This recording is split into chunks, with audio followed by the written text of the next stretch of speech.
So Maya Ponsetto has been charged and now is being extradited back to New York. Let's look at the charges.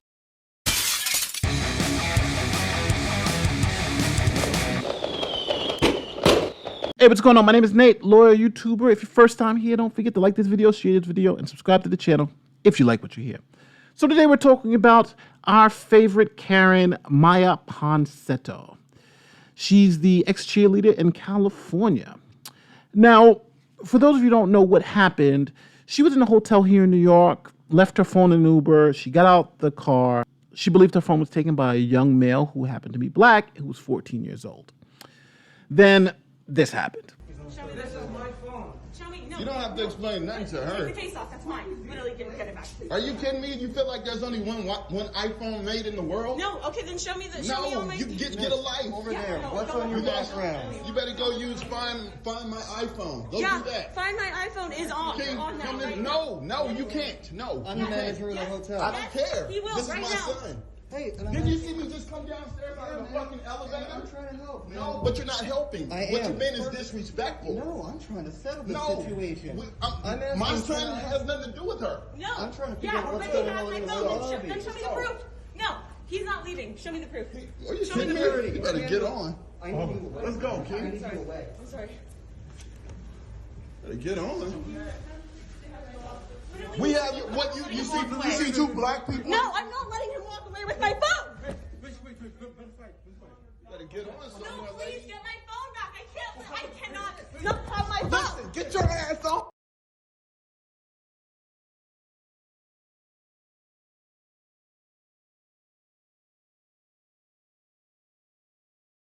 So there was an outrage, the fact that she tackled this young black boy and she believed that he stole her iPhone. Now, just to be clear on the facts, he stole no iPhone. She actually left her phone in the Uber and it was returned to her. So she fled back to California and now she's being extradited from California back to New York. Here is a clip from TMZ of her hearing. Your Honor, Senior Deputy Dominguez with the Sheriff's Fugitive Unit here on the Ponsetto matter. This comes on calendar for a fugitive warrant out of the state of New York. I did meet with Ms. Ponsetto this morning at the Todd Jail, explained to her her rights, which she understood, and she elected to waive elected to sign the waiver of extradition. All right, thank you. Ms. Ponsetto, you are present in custody via video. Can you hear us? Yes. All right, thank you. First thing officially is I'm going to inform you the reason that you are here today. There is apparently a warrant from the state of New York alleging felony violations for attempted robbery in the third degree, endangering the welfare of a child, attempted grand larceny in the fourth degree, and attempted assault in the third degree. And again, that is from New York State. You do have the right to have an attorney. Have you had a chance to speak with Mr. Tuttle from the Public Defender's Office? Yeah. Yes, Your Honor. All right, and you do want Mr. Tuttle to represent you for the PD's office, correct? Correct. All right, officially for the record, I will advise you, ma'am, or I'll ask you rather whether you are willing to confirm your identity. You are in fact Maya Ponsetto, is that correct? Mia Ponsetto, yes. So as we can see, the felony arrest warrant for extradition has 4 charges: attempted robbery, endangering the welfare of a child, attempted grand larceny, and attempted assault. So let's look at those charges. And since they're going to be going to a grand jury to indict, let's let you play grand jury today. And let's see if you believe there is enough to charge Ms. Ponsetto with these crimes. Again, Maya Ponsetto is innocent until proven guilty in a court of law. And we are looking to see if there is probable cause to charge her with these crimes. So let's look at New York Penal Code Section 160, the definition of robbery. Robbery is the forcible stealing. A person forcibly steals property and commits a robbery when, in the course of committing a larceny, trying to steal something, he uses or threatens the immediate use of physical force upon the person for the purposes of 1, preventing or overcoming resistance to the taking of the property, or the retention thereof immediately after taking it. So what this is let's say I have a purse and that purse is on the table and you take it and run off. You've committed a larceny, but you haven't committed a robbery. You didn't use force to take it. But if I grab that purse and you grab the purse and we struggle pulling it back and forth and you rip it from my hands, now you've committed a robbery because you've used force to take that property. Now, Ms. Ponsetto was charged with robbery in the third degree. Hey, I know you're waiting to see the video. This is Nate from the future. Had to go back and correct one thing. She was actually charged with attempted robbery. Now, attempted crimes are a little bit different, but we all know what they mean. Think about it this way. Let's say we didn't have attempted crimes.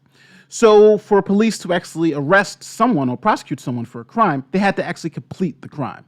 So you wouldn't have anything like attempted murder. No matter what the person did, until they actually killed the person, they wouldn't be able to be charged with the crime. That's why attempted crimes are very important. And attempted crimes really act on the actus reus, the act itself. The person didn't complete the full crime, but they came really, really close to doing it. For instance, an example like this with robbery. The person may have fought with the person, tried to take the property, but the victim resisted so much where the person wasn't actually able to get the property. So you don't technically have a robbery, you have an attempted robbery.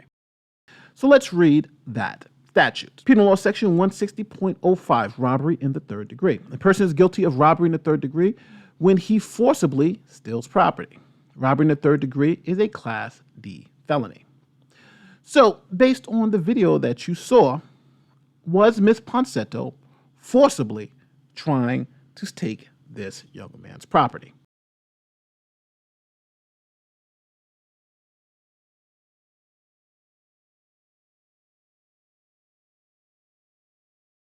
The next charge is endangering the welfare of a child. That's section 260.10 in the New York Penal Code, and it reads, a person is guilty of endangering the welfare of a child when he or she knowingly acts in a manner to be injurious to the physical, mental, or moral welfare of a child less than 17 years old, or directs or authorizes such child to engage in an occupation involving substantial risk of danger to his or her life or health. The victim in this case was 14. So do you believe that Ms. Ponsetto injured this child's physical, mental, or moral welfare? Situation. My son has nothing to do with her. No. I'm trying to figure Yeah, out what's but going he has on my in the phone. lobby. Then show me the proof. No, he's not leaving. Show me the proof. Are you Show me kidding the me? proof. You better get on. I need you away. Let's go, I kid. need you away. I'm sorry. Better get on. We have what you see two black people. No, I'm not letting him walk away with my phone.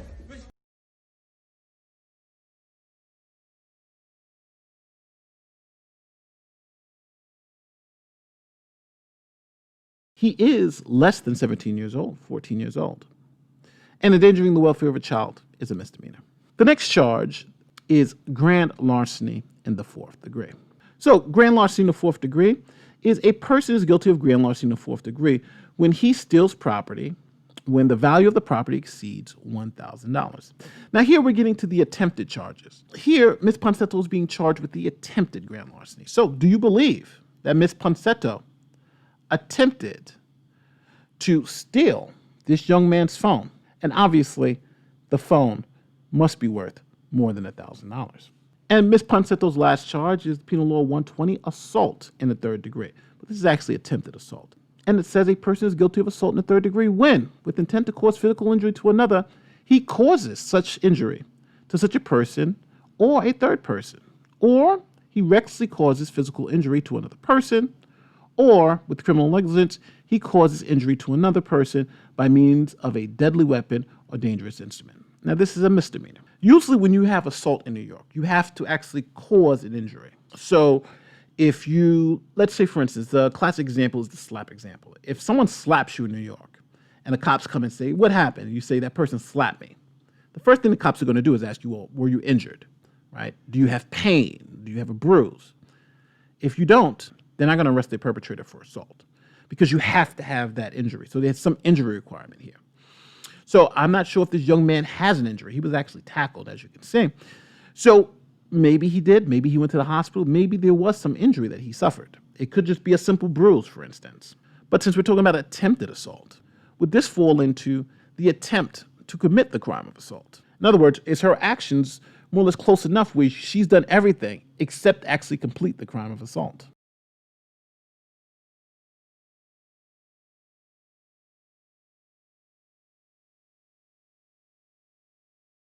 So with this tackling, even if this person is not injured, is this an attempted assault? So at the end of the day, what do you think?